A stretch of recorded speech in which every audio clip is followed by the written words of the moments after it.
Está no ar o Conexão Unifeso. No programa de hoje, vamos saber sobre o estado atual do distrito de Bento Rodrigues, na cidade de Mariana, em Minas Gerais, aonde no ano passado aconteceu a queda das duas barragens. E na sequência, vamos conhecer um pouco do projeto de ciência itinerante do Unifeso. Não saia daí, voltamos já já.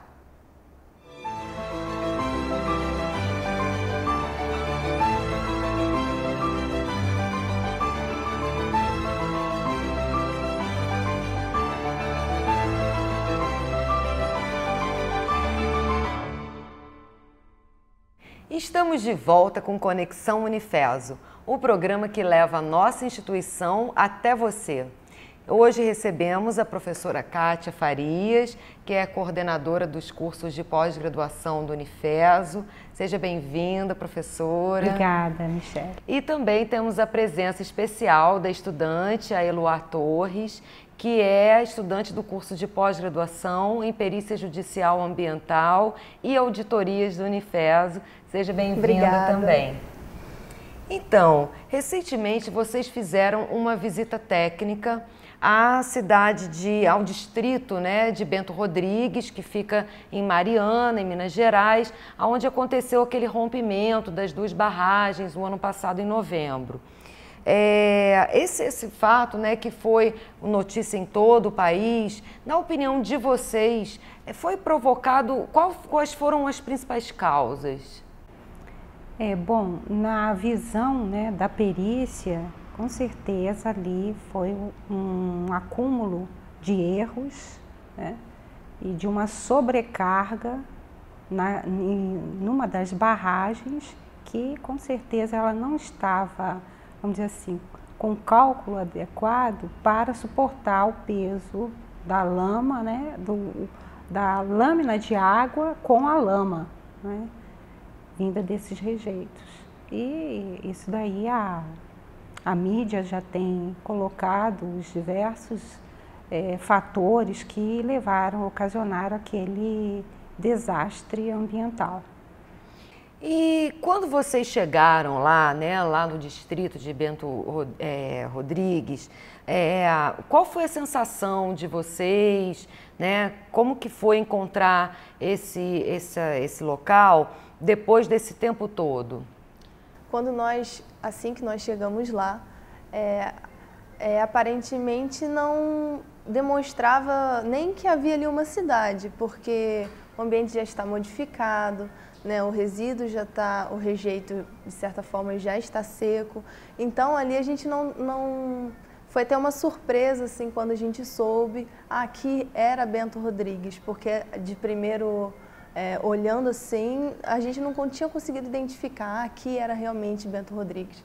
Depois, sim, ao observar melhor, aí vendo longe, a gente vê algumas edificações, algumas residências, as que ainda não foram demolidas, estão lá presentes, estão lá naquele lugar. Então, aí sim que a gente começa a observar, ali era Bento Rodrigues. Mas, para quem é de fora, acaba passando como se realmente aquele lugar era assim, não tem assim um impacto, pelo tempo que já aconteceu, Quase não tem mais os traços, daquela cidade que havia. Tem sim, que algumas residências, como eu disse, já foram demolidas, as que estão principalmente à margem, Então essas já foram demolidas, então só observando ao longe você vê as outras residências que estão, estão lá ainda, mas não mais aquele lugar, a princípio, quando se chegou, só depois a gente foi saber, aqui mesmo que era Bento Rodrigues. Aí sim, observando a lama, o rejeito, Comparando as imagens, aí que a gente pôde identificar o local mesmo. Mas a princípio, para os que não conviviam lá, a impressão é que aquela topografia já existia. Mas lembrando que toda aquela área, o que tem lá é só rejeito. E o que mais impressionou, chegando lá, é você ver aquela quantidade enorme de lama de rejeito, o silêncio que tem naquele lugar, a vegetação ali onde a lama está não tem. O que tem lá, assim, são algumas espécies que foram plantadas lá até mesmo pela empresa, eles fizeram esse projeto plantar algumas espécies para ver, talvez até mesmo uma forma de contenção daquele rejeito. Mas espécies significativas, assim, uma biodiversidade não tem, é um silêncio absoluto. Quando você, né, professora, está em silêncio, você vê, você não escuta, assim, barulho de animais, né? Eu acredito que o impacto maior para os estudantes, né, naquela avaliação foi justamente o silêncio, né? E o barulho que existia justamente era atrás de algumas montanhas com a atividade ainda da mineradora. E nós observamos também que há o problema de poluição do ar, né, do levantamento de particulados, e dependendo da direção do vento, né, ele também impacta aquela área.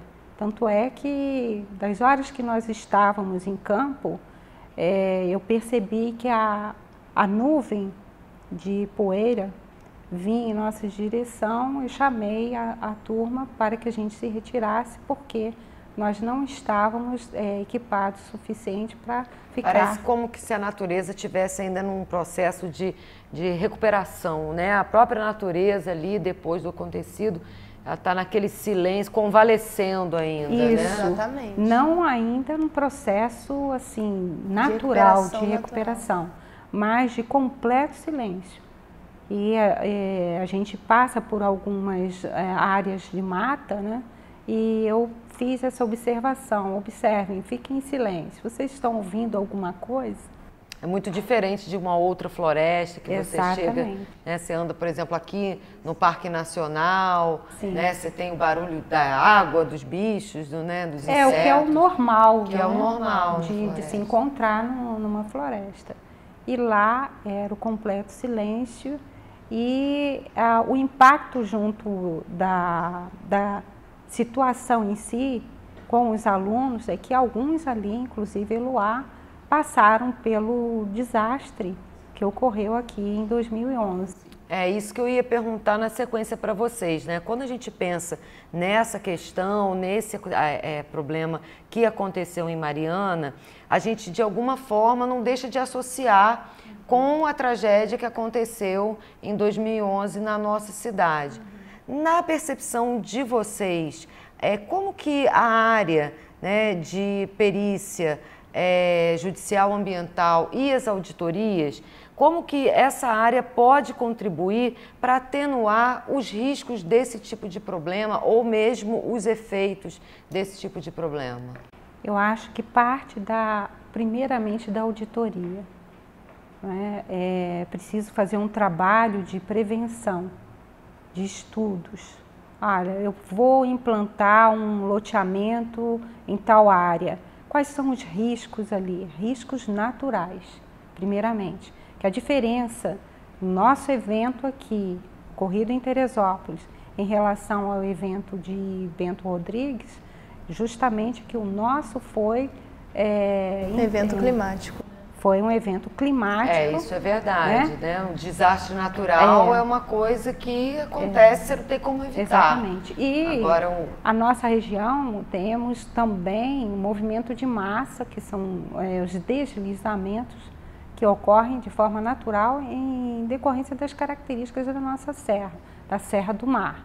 E lá não, foi por uma atividade antrópica, né?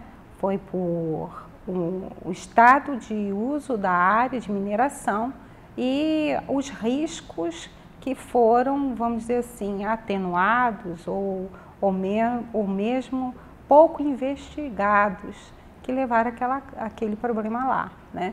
Falta de, a gente pode dizer, de imperícia, de negligência ou algum desses elementos. Mas no nosso aqui houve uma questão climática que foi intensificada, o problema maior do impacto ambiental aqui foi intensificado por uma atividade antrópica, ou seja, a localização dos lotes de moradias em áreas de risco. Em áreas talvez que deveria ter uma área de preservação permanente, deveria não estar. Isso é uma coisa comum na nossa região. né? Nós estamos numa região de serra, de montanhas, né? É verdade. Então é uma coisa comum. Então, como a professora disse, aqui o evento foi climático, claro que teve um impacto maior devido a uma atividade antrópica no sentido de uma moradia, de lugares ocupados que não deveriam estar ocupados. Então, o número de óbitos aqui foi maior. A atividade antrópica, quando vocês falam isso, só para quem está em casa, é aquela intervenção humana, né? Então, é quando a pessoa vai e constrói sua casa num lugar de risco, ou quando tem uma exploração ali da natureza de forma comercial, que é o caso lá de Mariana. Exatamente.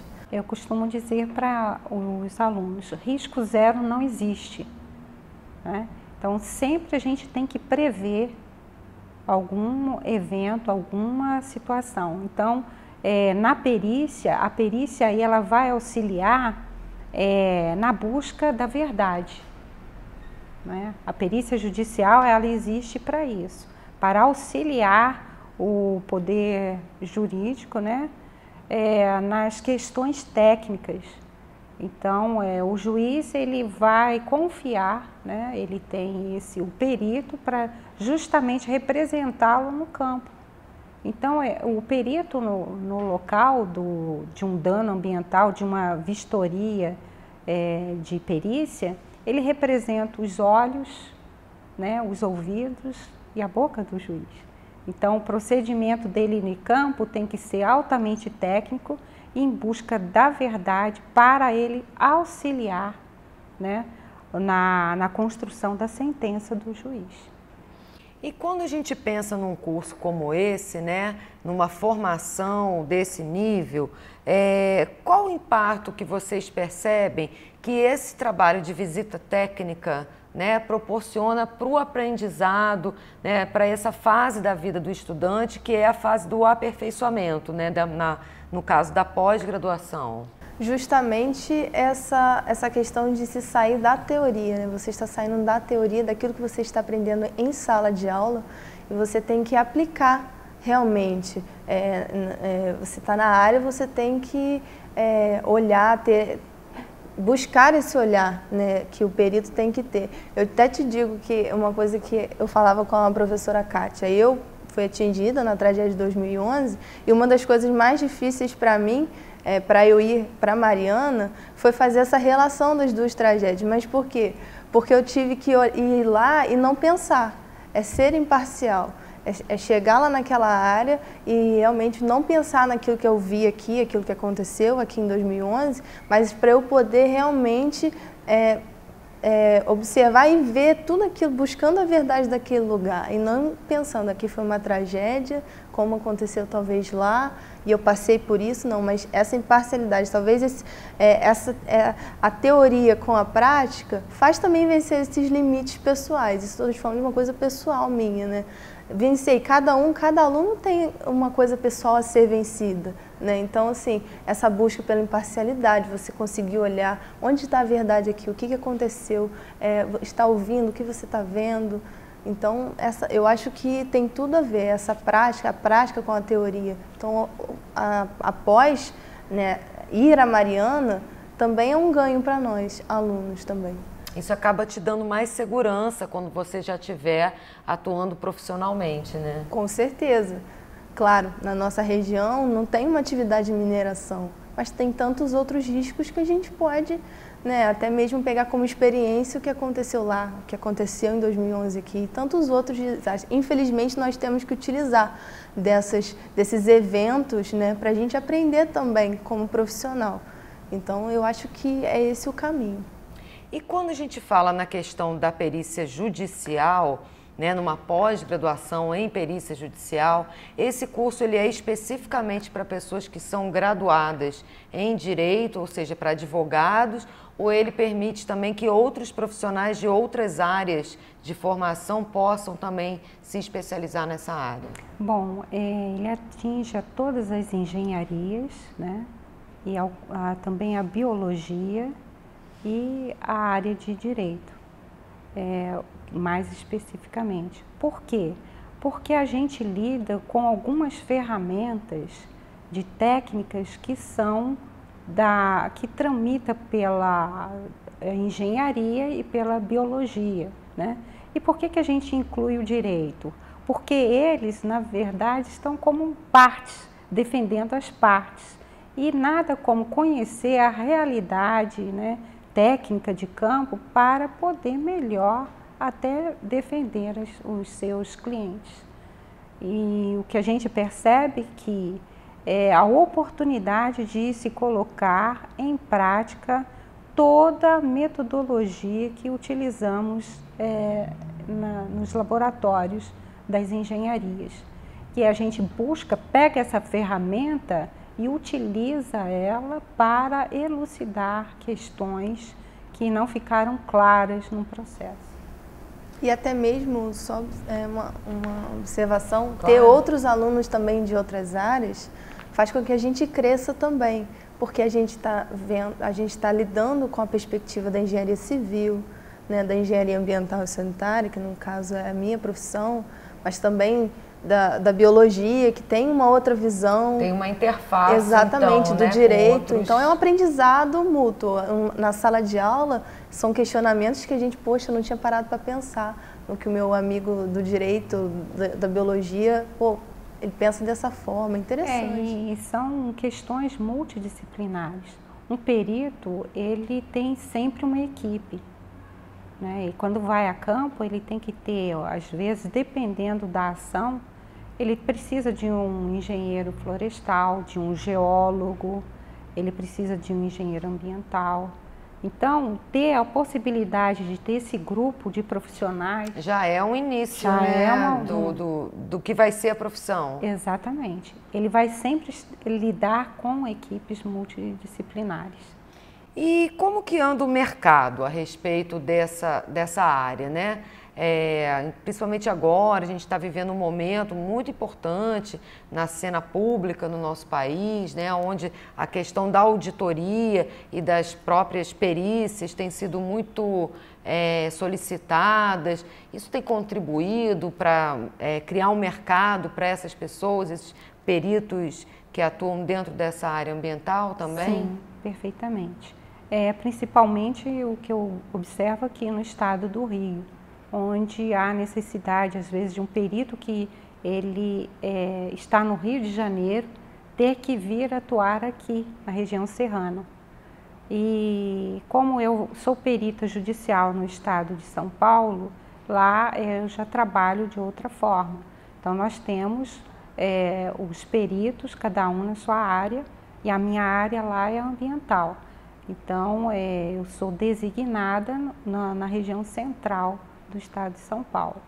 Aqui eu vejo essa dificuldade, que às vezes é um perito criminal que acaba fazendo esse papel, né? Tendo que fazer, trabalhar com elementos que fogem um pouco à própria formação dele.